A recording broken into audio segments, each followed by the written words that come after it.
You're watching Reality Check. In 2015, the film Spotlight, based on an investigation by the Boston Globe, shone a light on rampant allegations of child sexual abuse by the Catholic Church in Boston and beyond.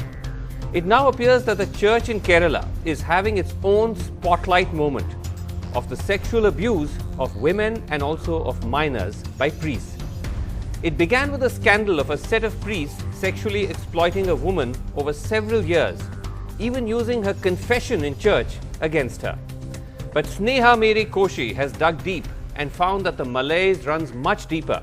At least 11 cases of priests of all denominations facing charges of rape and sexual abuse in a scandal that could only snowball. Church where people come to seek peace and safety, but many churches in Kerala are at the center of a controversy from where are emerging allegations of sexual abuse and rape against priests.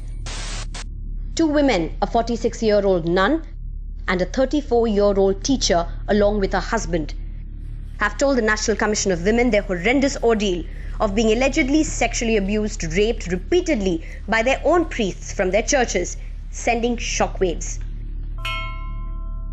The nun from the Roman Catholic Church told the police that she was sexually abused 13 times between 2014 and 16 by Jalandhar Bishop Franco Mulakil in Kottayam and Jalandhar. The bishop has filed a police complaint saying that the charges are baseless and the rape charges are an act of vendetta because he took disciplinary action against the nun. But the Kerala police have booked Bishop Mulakil for rape on June 28th.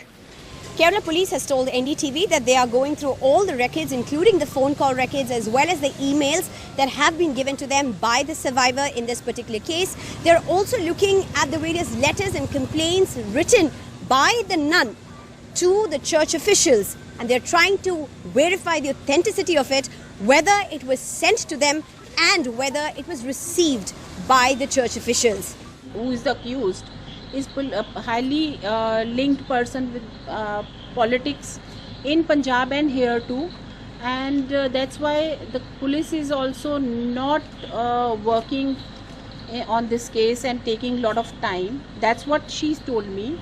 Spokespersons of the Catholic Church say the bishop has his own version of events, but conceded that the controversy had been poorly handled. It is extremely painful as well as shameful. Perhaps it is a sorry situation in which the church has ended. This scandal should not have erupted and should have been contained within the church premises, and the church authority should have taken prompt action to rectify if at all something has gone wrong. In the second case from a Malankara Syrian Orthodox church in Pathanamthitta in South Kerala, 3 priests have been booked for rape, 1 for molestation, after they took turns sexually exploiting a woman. The first priest allegedly exploited her because of an illicit relationship he had with her. When she confessed it to a second priest, he too allegedly exploited her. She then allegedly became the victim of sexual exploitation by a friend who had become a priest. She then went to a counselor in the church who also allegedly molested her. One letter which the husband has given to the church, and now they have given that letter to the respondents, and they are using that letter in the court. That is more shocking.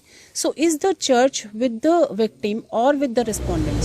While few of the churches we reached out to refused to give us data on the number of priests or pastors that were being probed internally on allegations of rape, sexual abuse, based on the data that we could go through, that NDTV could go through for the last 18 months, at least 11 priests, pastors and church representatives, leaders have been arrested in Kerala itself over allegations of sexual abuse, rape of minors or women. And these are not even isolated cases. Angry, some believers are now demanding to do away with the ritual of confessing to priests and calling for reforms. Confess, because that's a part of our religion. Ladies should be protected while performing this sacrament. Otherwise, it will lead to a large number of problems as we have seen. But my suggestion is that even nuns can be permitted to perform this holy sacrament. We can see more sexual abuses are reporting in the community, in the society. and in different places, and the church is not an exemption for that. We are taking serious measures to cope with this.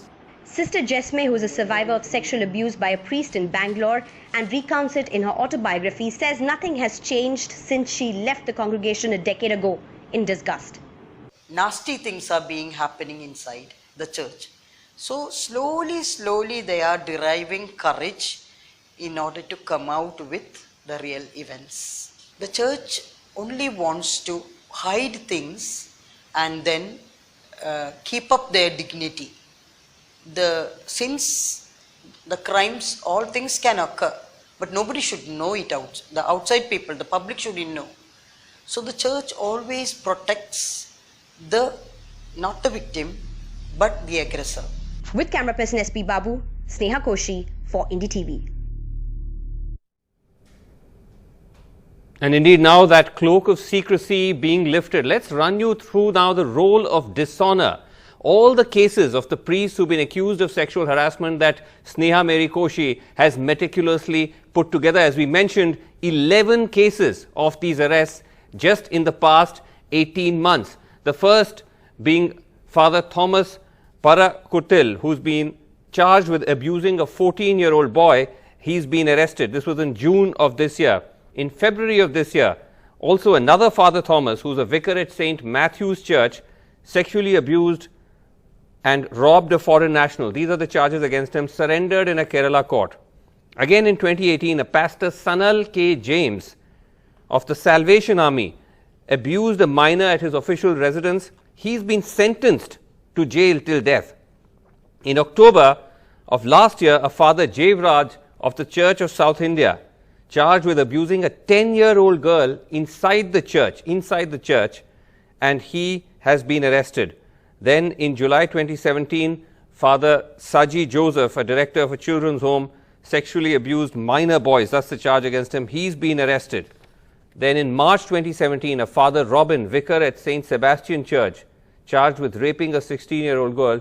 He's also been arrested. Again in March of last year, Sijo George, coordinator Kerala Catholic Youth Movement, charged with raping a 17-year-old girl, impregnating her. He's been arrested. Also in March of last year, two nuns, Sister Maria, Sister Anita, have been charged with covering up the impregnation of a minor by a priest. They both surrendered in court. In January of last year, Father Basil Kuriakos, charged with abusing a 11-year-old boy, arrested. And in December of last year, this is the starting point from where Sneha started to count these numbers, a Father Edwin Figueres, who's the ex-vicar of the Lourdes Martha Church, charged with assaulting a 14-year-old girl multiple times and sentenced to double life term. This was December 2016. So as we said, is this turning out to be the spotlight moment for the church in Kerala? Joining us tonight on the show, Rekha Sharma, who's the chief of the National Commission of Women. We just saw her there in the story. She was in Kerala. We also have with us, joining us from Trichur, Sister Jesme, who's a writer, a former nun, someone who's come out and spoken about abuse. We also are joined by the husband of one of the rape survivors in this scandal. We are obviously not disclosing his identity or his location, but we did report on what happened to his wife, the horrific sequence of events of what happened to his wife. And also joining us is Dr. Abraham Mathai, who's a former vice chairman of the Minority Commission. Thank you all so much for joining us. Now, I just want to start with you, Rekha Sharma, because you went there and you came across all these instances. And are you now finding that there is a greater courage that the women are having to come out and speak up, or is there still a lot of pressure because some of these bishops and those that have been accused are people in positions of power? See, there is a lot of fear in the people, especially the women. I think this is just the tip of the iceberg, that small number of women are coming out and talking about it. That too when they were pushed to a Yes. position where they couldn't take it anymore. Right. Otherwise, there must be many more, because We've only come across these 11 arrests, but you're saying that there may be more instances which have not come out. Yes, because I've met 2 of them, and both said that there is lot of fear installed in them from the church side. So, so you're saying that this could be a tip of the iceberg. If I can just go across to you, sir, to the husband of the rape survivor. Now, this is an extraordinarily disturbing story of what happened to your wife, because it was not just one priest, but multiple priests across a considerable period of time who actually abused the act of confession to sexually exploit her.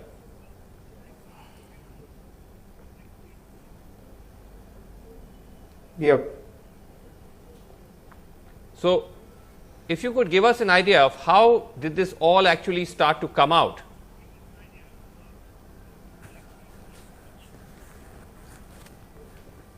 See, I happened to access my wife's email on February 15th. That time only I came to know about the crime happened with this kind of priest and all.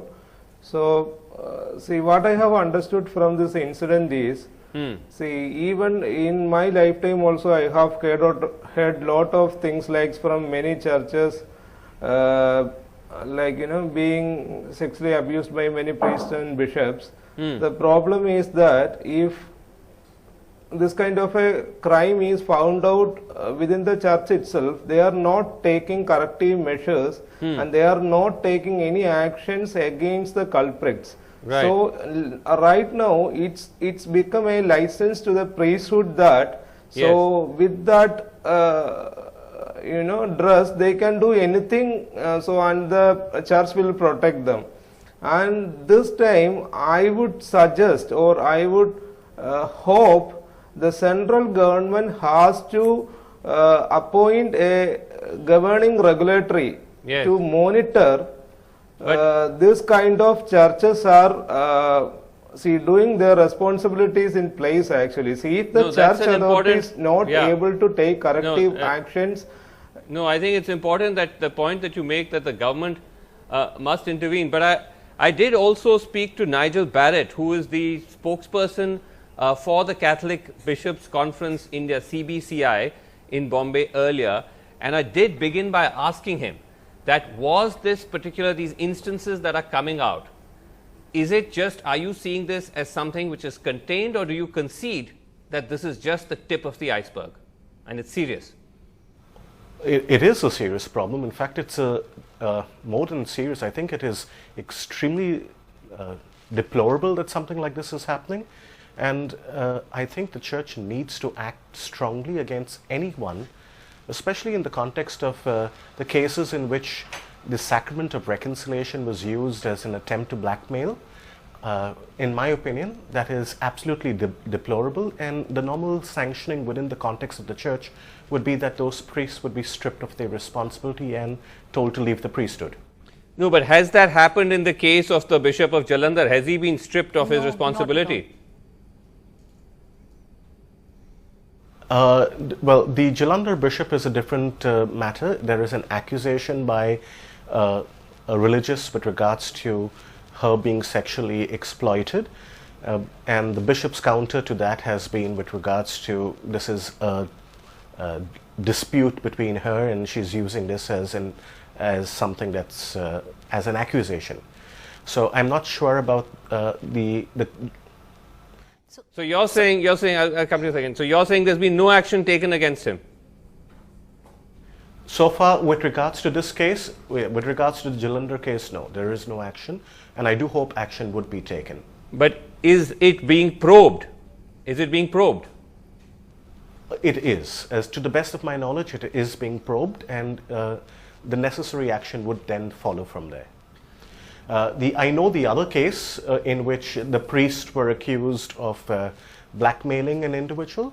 Action has been taken against him, and I think the investigation is ongoing at this moment. And the likely conclusion of the investigation would probably be them being disrobed. Nigel Barrett, my last question to you is, to your knowledge, are there cases where the church was aware of sexual abuse but didn't act? To the best of my knowledge, I don't think they have. I can speak more from the context of the Archdiocese of Bombay because that's where I serve, and I would be more familiar with that.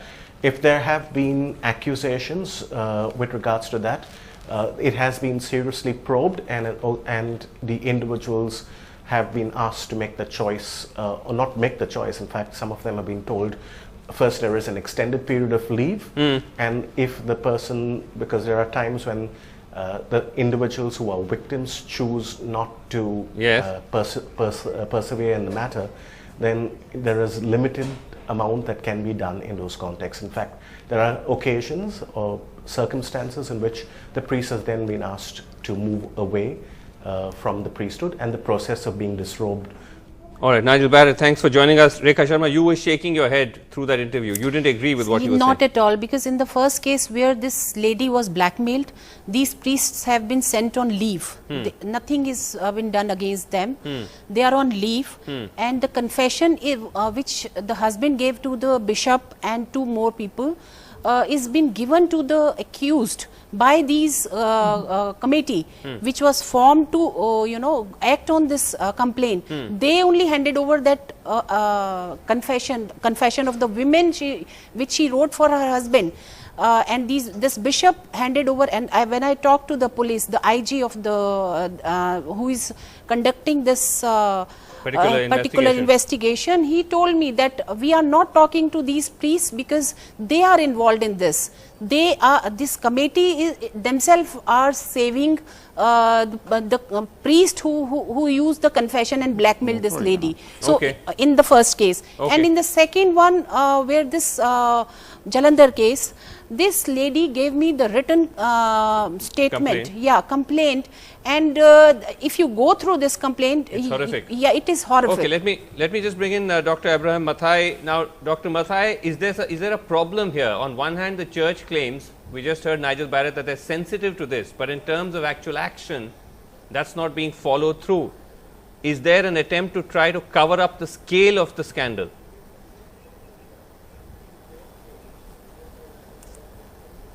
Yes, Srinivasan, if you're asking me my personal opinion as to the case of Jalandhar, the bishop needs to immediately step down from his duties, and the church should ensure that, so that there is a very fair investigation that can be done, and that has to be done, which has not been done so far, because he cannot hold his office as a bishop while his allegation is pending.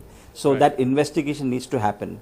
And secondly, regarding the things in Kerala, since I was I'm based in Bombay, I spoke to the concerned IG there. They are waiting for the bail application which is going to be heard on Wednesday.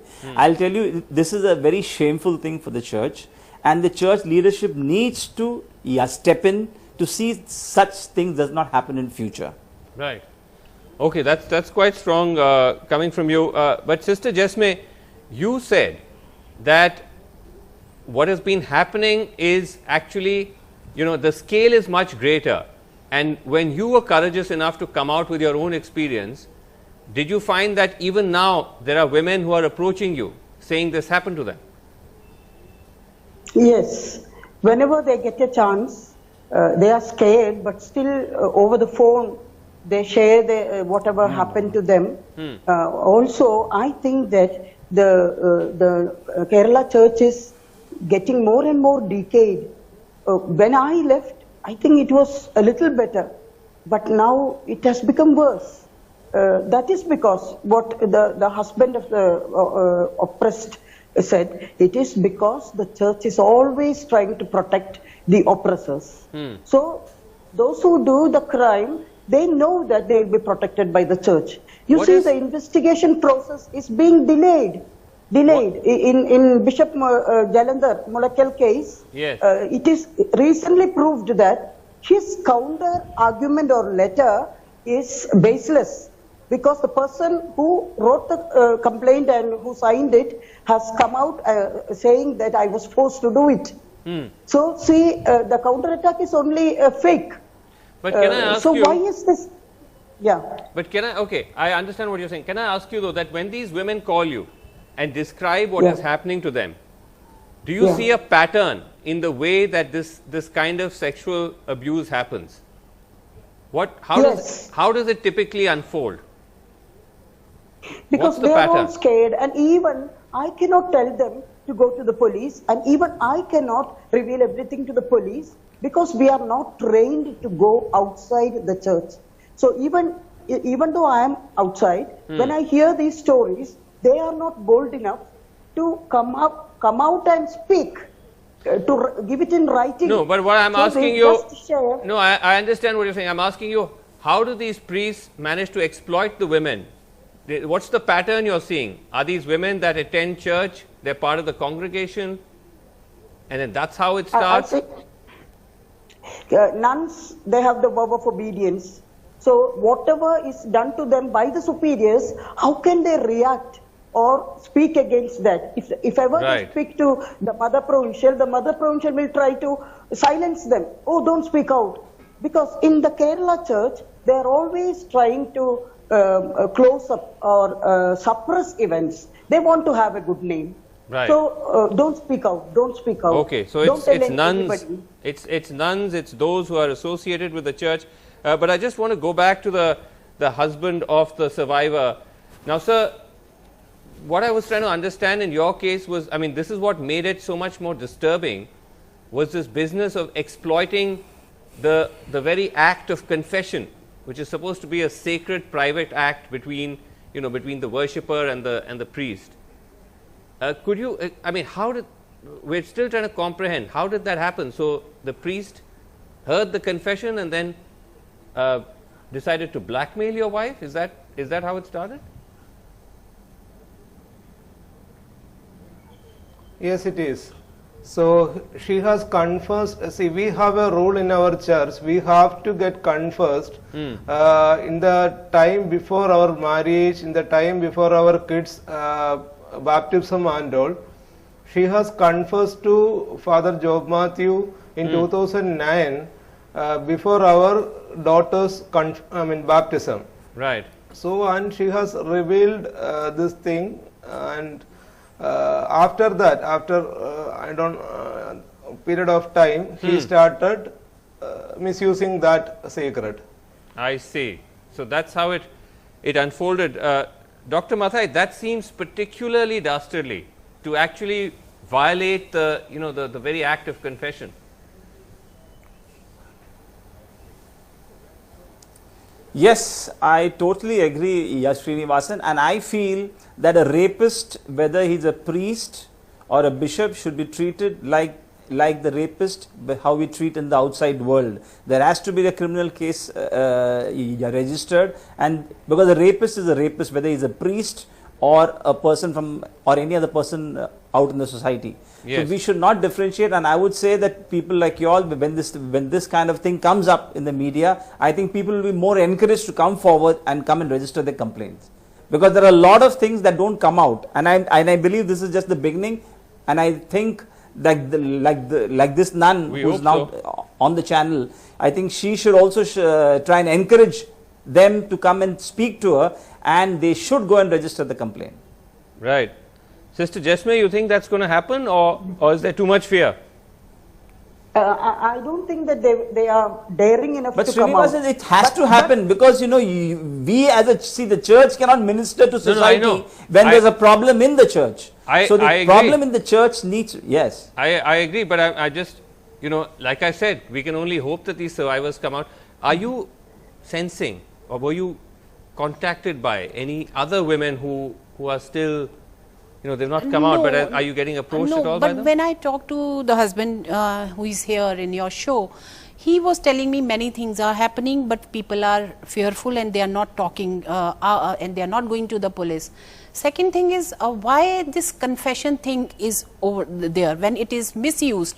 I think this should be abolished, this whole confession thing, because women particularly are getting blackmailed, exploited by it. Well, we hope that this is a start, and we hope that there is an attempt now by those who've endured this to try and come out, but we'll keep a close eye on this big story. Thank you all so much for joining us tonight. That's it on Reality Check. Thanks so much for watching. Good night.